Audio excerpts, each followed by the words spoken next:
та бүхэнд Америкийн жинхэнэ оюутны амьдралыг танилцуулахад бэлэн боллоо. Би бол нэг иймэрхүү газар амьдардаг. Энэ одоо манай цуг амьдардаг залуучууд маань энд амьдрна. Тэгээд миний өрөө бол тийшээ байгаа. Эндээ бол юм галтгоотой. Энд хоолндоо хийгээд чинь ингээ хөрөгчтэй. Ишиг юм хийчин. За тэгээд ерөнхийдөө бол нэг иймэрхүү. Тэгээд миний түрээсэлдэг өрөө болохоор одоо ерөөсөө энд. Одоо ингээ ороод харах юм бол би бол одоо та нарт үзүүлэх гэж бэлдээд өрөөгөө цэвэрлж мэвэрлсэнгөө. Яг л одоо байгаагаар нь үзүүлж байна. Америкт бол нэг оюутан иймэрхүү л байдалтай айлын хажуу өрөө түрээсэлж амьдэрдэг. Тэгээ иймэрхүү өрөө бол нэг сарын $500 гин. Ер нь бол тогтсон тийм ханш байт юм гэлээ. Тэгэл өөрөө ингээл ормоор юм ширээ мэрээг нь аавна. Түүнээс хоосон байдаг. За тэгээд энэ ингээ миний хогийн сав. За энэ ингээд дэлхийн газрын зураг байна. Мундаг оюутан чи яах вэ? Ингээд юм ууга шинэ хүмүүгээ тавьчихсан. За бас болоогүй Монголынхаа далбаа Чингисийн хэвстэй тийм ээ. За энийг ингээ онгойлохоор эндээ явах хувц сонортой. Тэгээ эргэтэл юм хувцтай ирээгүй юм тэгэл хөөх ачаатай болчихлоо юм. Ингээл юм хумбайнд ингээ хийчихнэ. Ингээл хөөрхөн дажгүй амьдраад андахөө. За тэгээ миний өрөө яагаад ингэж баахан замбрааг болсон бэ гэхээр өнөөдөр ч одоо битүүний орой шүү дээ. Залуучууд минь тэгтэл өрөөндөө ингээ ганцаараа. Тийм өрөвдөлттэй юм арай яах. Заавас болоогүй битүүний орой тийм ээ. Бас Монгол хүн юм байна ингээ идээ цагаагаа хөөрхөн ширээн дээрээ засцсан. Дээр нөрхөн том дуурга харуул тавьчихсан. Энэ маргааш эндээс газрын ачаа Монгол руу явах гэж байгаа байхгүй юу? Ерөөсө сард нэг удаа энэ Америкаас Вашингтоноос газрын ачаа явдаг. Тэгээд одоо нэг жоохон Монгол руу юм явуулах гад ингээ бэлдээ тавьчаад байна л та. Одоо ингээд харахаар чинь. За одоо энэ байна. Энд чи одоо нөгөө самар те. За энэ хатаасан жимс. За энэ бас жоохон хатаасан жимс. За энэ бас хатаасан жимс ингээд энэ жоохон бэлдээ тавьчихсан юм компот сироп мөр. Тэгэхээр бас Монголд байхад одоо Америкээс хүмүүс явууллаа гэл иймэрхүү юм явуулаад байдаг гэсэн. Өөрөө энийг явуулж үзэл гээ явуулаад байгаа. Үүн бас нэг хайрцгийг явуулсан. Яахтай бас нэг 6 сар болж байгаа ч гэсэн гэж бодоод байгаа шүү. За тэгээд тэр сандлыг гудамжнаас олсон. За энэ матрасыг нэг буянтай авах уу зүгээр өгсөн. За энийг IKEA гэдэг дэлгүүрээс юунаас авсан? Дэлгүүрээс авсан. Тэгээд одоо нэг юм хайрцаг болчиход скотчд бол юм аягаас өчнө.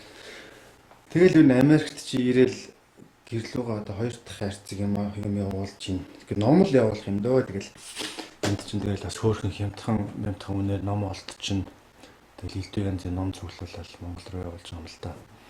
Одоо өөр ч юу явуулах вэ? Сонор монор гэснээс ингээ иймэрхүү юм л явуулсан зүгээр санагдаад. Бас очоод эргүүлж тавиулаа харж яхад гэж бодоод байгаа байхгүй. Энд чи ингээ байныхаа өрөөтэй. Ингээ байныхаа өрөөтэй тийм ээ. Ингээ шүшүр ингээ юм чорлон байнтайгаа. Тэгээд миний амьдарч байгаа энэ байрч жоохон хуучны байр ахaltaа. Энэ Монгол таун гэдэг газар байхгүй юу. Тэгээд юу яасан. Хамгийн анх л одоо монголчууд энэ хавар л их байсан юм шиг үлээ. Тэгээ одоо энэ өөр хажуудлын нэг том апартмент руу нүүчээд байгаа. Энэ болохоор нэг юм 2-3 давхар тийм байш юм байгаа байхгүй юу. Ингээ гадаадад амьдрахад бол хүн идэж уух бол чухал байдаг. Тэгээ би одоо яаж юм идэж ууж байгааг танилцуулъя. Costco гэдэг бүр том бөөний дэлгүүр эдийн хүнсний. Эндээс бол бүх юм авчихна. Миний өглөөний хоол бол ерөөсөө энэ надад талах байна тийм. Эннээс нэг хоёрыг аваад энэ талах шааргач руу хийчихнэ. Ингээд арчаар өөрөө гараад ирнэ. Тэгэл бүггээ гараад ирэхээр нь энэ дээр өндөг шарнаа. Энд чинь хайруулын тавг мог байгаа байхгүй. Тэгээд одоо энэ чинь ингээ онгойлохоор өндөг байж байгаа. Өндөг. За эндээс нэг хоёрыг авч хийгээд өндгөө шараал. Оо энэ чинь асаа галцсан шүү дээ. Яаж унтрах вэ? За ингээд явж байсан энд ингээд талхаа шараал өндөг шараал. Тэгээ нэг ийм юм байдгийг. Ийм зүн хям шиг юм. Тэгээ энийг хөрхэн шараад ингээд өглөөний тийм өндөг талах хямтай юм хийгээ идчихэж байгаа. Кофе бол сайхан эндээ буцалгаал. Тэгээ эндээ ингээл юу бүрэг чансан кофе чанаал. Өөр кофе их дуртай л та. Ингээд чанаа кофе уучна. Өглөөний хоол ингээд бэлэн болчихж байгаа. За хоол хийнэ гэвэл одоо ийм энэ дахианаас одоо 3 сар салсангүй дээ. Энэ дахиад өө чав. За ингэж байгаа. Оо. За энэ дахиад чинь тэгээд одоо энэ дахиад чинь ингээ $20 шүү дээ. Тэгээд ингээд эн чинь 6 ширхэг байгаа. Энийг чинь ингээ хуваагаад 12 болгоод 12 одоо хоол иччих. Тэгээ хамгийн л одоо хямдхан мах нь бол Америкт ийм гэж би ойлгосон. Тэгэл нүүр чинь хоолыг идчихэж байгаа. Тэгээ энийг онгойлгон бүтчихээ. Энэ ингээ будаа байгаа. Энэ бүр томоор нь автсан. Тэгээ будаага агшаагаал дахианыхаа махыг хөшөглөөл. Тэгээд дээрээс нь жоохон төмслөө ууя гээл. Тэгээд одоо 3 сар бодоотой орох идчихлээ дээ. 4 сар ч өөр одоо хоолны меню байхгүй. Байхгүй гэж болохгүй. Энд одоо нэг гоймон байна шүү дээ, тийм ээ. Эний чинь сайхан. Одоо энд чинь гоймон бол их классик хийж штэ. Одоо юу яагаал. Гоймон дээр хөөрхөн жижигхэн махтах хөшгөлж хийгээл, дээрээс нь жоохон сонгийн хийгээл, тийм ээ. Тэгэл бүр одоо юу байдгийг жоохон амтлагч хийгээл гоймон гэж чинь дээр нь 2 өндөг хийгээл гоймон гэж одоо жинхэнэ утгаар нь муухан гурилтай шүлнээс л одоо дээр болгоо идчихсэн шүү дээ. Гэхдээ нэгэн тал одоо тэгэл хүнээ нөтгт өөрийнхөө хоолыг хийж идэж чадахгүй юм чи одоо ингэсийг л амьдраад байна да.